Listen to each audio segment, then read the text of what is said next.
통증도 있고 혈뇨를 본다거나 병원을 들락거린 적이 여러 번 있다고 하세요.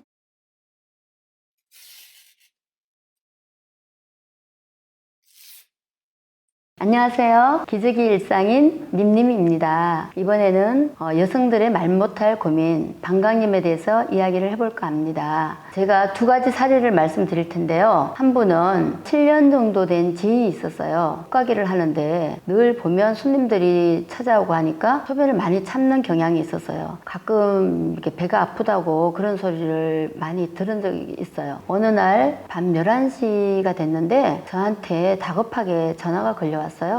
자기가 내일 새벽에 4시에 여름 단기 선교를 가야 되는데 배도 많이 아프고 화장실을 가면 이렇게 혈뇨 비슷하게 그런 소변을 보면서 통증도 있고 한다고 하는 거예요. 그래서 제가 갔죠. 평소에 방광염을 많이 앓았었냐고 하니까 방광염으로 병원을 들락거린 적이 여러 번 있다고 하시는 거예요. 그래서 우리 방광염 증상들이 보면 소변을 볼 때 통증이 있거나 혈뇨를 본다거나 또 이게 시원하게 소변을 못 보는 경우 이런 것들이 있거든요. 그래서 그 시간에 뭐 병원을 갈 수 있는 상황도 아니고 내일 새벽 4시에 가야 되는데 지금 응급실에 가서는 뭐 아침에 분명히 나올 수가 없는 상황이잖아요. 그래서 제가 가지고 있는 키토산을 9알을 드렸어요. 키토산을.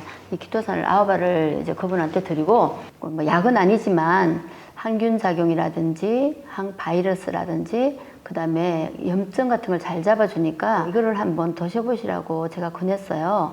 그래서 사람마다 개개인이 먹는 방법이라든지 증상에 따라서는 조금씩 다른데 이분은 당장 내일 아침에 가셔야 되고 불과 5시간 있으면 이제 출발을 해야 되는 상황이고 그래서 제가 좀 농도를 진하게 9알을 드렸어요. 그 9알을 드리고 앉아 있다니까 배에 통증이 덜하고 그럼 9알을 더 먹어보라고 또 9알을 더 권했어요. 시간이 지나면서 확실히 통증이 없대요. 그리고 화장실을 안 가시는 거예요. 그래서 화장실 안 가시냐니까 아까 계속 잔뇨감도 있고 통증이 소변 볼 때마다 따갑고 아팠는데 그 증상이 없다는 거예요. 저도 키토산을 먹고 워낙에 효과를 봤지만 이게 약은 아니지만 효과가 뛰어나구나. 그러면 아마 한 번 정도 더 드시면 새벽에 출발할 수 있지 않나 싶다고 제가 9알을 더 드리고 한 병을 그대로 놓고 가서도 혹시 모르니까 가서도 이게 키토산을 계속 챙겨 드셔보시라고. 그러면 아마 제가 생각할 때는 별 문제 없이 그 선교 활동을 다 하고 오실 수 있을 것 같다고 말씀드리고 왔어요. 한 4일 정도 지났는데 이분이 전화가 온 거예요. 너무 덕분에 제가 그 선교 활동을 잘하고 왔다고 그 지방에 그것도 오지에 있는 그 선교 활동을 갔다 왔는데 뭐 하루 종일 뭐 전도 붙이고 옥수수 삶고 감자 삶고 그다음에 설거지하고 그다음에 밭에 가서 고추도 따주고 이런 일들을 하는데 아무런 그 정상이 없이 너무 잘 지내다 왔다는 거예요. 너무 감사하다고. 확실히 그 방광염으로 인해서 힘들어하거나 통증을 호소하거나 이런 일들이 없다는 거예요. 키토산을 드시면서 그런 증상들이 많이 호전이 됐구나. 지금까지도 이분이 키토산을 꾸준히 드시고 계세요. 약이 아닌데 어떤 때는 이제 그 양을 농도를 좀 많이 드실 때는 우리가 생각하는 그 이상으로 그런 효과가 나타나는 것을 제가 볼 수가 있었어요. 두 번째 사례는 이분이 40대 초반 나이였었는데 피아노 선생님이세요. 각 가정에 다니면서 이게 아이들을 가르치는 일을 하고 있어요. 이게 아이들을 가르치다 보면 기본이 1시간 정도 이제 가르치고 그러니까 늘 차로 이동을 하고 그러다 보니까 이분이 운전 중에 뭐 우리 그렇잖아요. 서울 시내에 보면 화장실 가기 참 힘들어요. 건물은 다 잠궈놨죠. 그리고 집에 가서 또 수업하다가 또 여자들 자체가 남의 집에 가서 화장실 이용한다는 자체가 되게 불편하고 또 그 얘기 꺼내기도 사실 참 힘들잖아요. 또 곤란한 점도 있고 그렇게 하다가 참고 하다 보니까 이러다 보니까 이게 계속 이제 노폐물이 쌓인 것 같아요. 그래서 저한테 말씀하시기를 방광염이 25년이 됐대요. 이제 내성이 생겨서 더 이상 이제 항생제가 없다.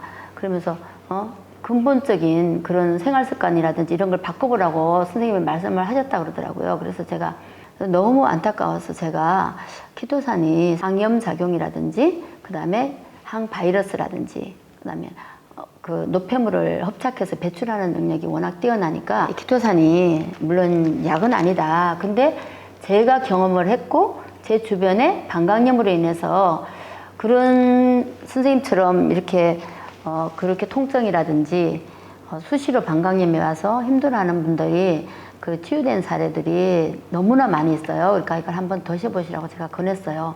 그 방광염이 왔을 때는 농도를 좀 고농도로 해서 10분 간격으로 뭐 9알이나 10알 이렇게 해서 드시다 보면 생각 이상으로 우리가 그 기대 이상으로 효과가 나타나더라. 그리고 제가 권하고 이제 얘기를 했죠. 그리고 평소에는 꾸준히 뭐 7알 3번을 드신다든지 아니면 7알 4번을 드신다든지 이렇게 권해드리고 왔어요. 한 4개월 정도 있다가 이분이 연락이 온 거예요. 처음에는 뭐 한 달에 한 번 이렇게 방광염이 왔대요. 그래서 제가 권하는 대로 9알씩 뭐 10분 간격으로 한 3번 정도 드시고 그러면 또 괜찮아지고 그러면 그 다음부터는 그냥 7알 3번 이런 식으로 꾸준히 드셨다는 거예요.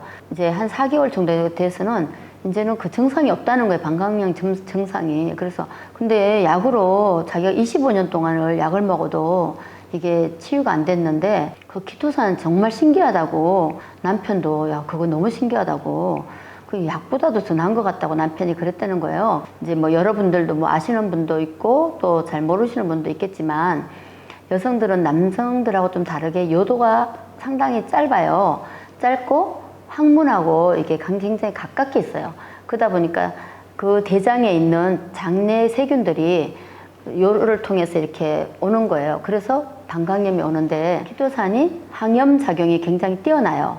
그리고 항바이러스 작용도 뛰어나고 그리고 체내에 있는 그런 노폐물들을 흡착해서 배출하는 능력이 뛰어나다 보니까 그 염증이라든지 이런 것들을 빨리 잡아주고 그리고 그 바이러스잖아요. 또 방광염이 또 알레르기로 오는 분들도 상당히 많은데 또 그런 면역력을 키워주다 보니까 당장 이제 방광염에 걸렸을 때는 그렇게 고농도로 먹고 꾸준히 복용을 하다 보니까 면역력을 키워주니까 이런 것들이 방광염도 근본적인 치유가 가능하지 않나 저는 그렇게 생각을 합니다. 키토산을 한번 복용해 보시고 제가 경험했던 그런 기적들을 여러분들도 체험해 보셨으면 좋겠습니다.